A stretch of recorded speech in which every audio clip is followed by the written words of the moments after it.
Kita rewind balik dari pagi tadi. Kami sampai di Kampung Kiding jam 8 pagi dan bermulalah eksplorasi kami. Merentas hutan. Trail dia memang best guys. Adik kira katanya ada 32 jambatan kita lalu. Saya iya-iyakan je lah. Tapi lebih kurang macam tu lah. Ayah selalu pesan, don't be afraid to get dirty.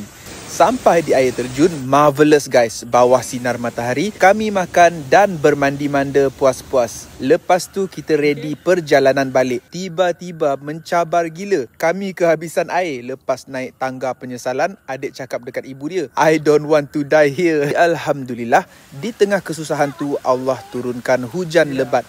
Sejuk dan menyegarkan. Baru halfway, kakak dah sejuk dan tak larat. Jadi ayah dukung sepanjang trail balik. Anak lelaki ayah strong gila teruskan jalan. Kaki dewasa pun sakit, apatah lagi dia ni. 3 jam kemudian, kami pun berjaya keluar daripada hutan. Syukur Alhamdulillah, kami tahu Allah telah menjaga kami.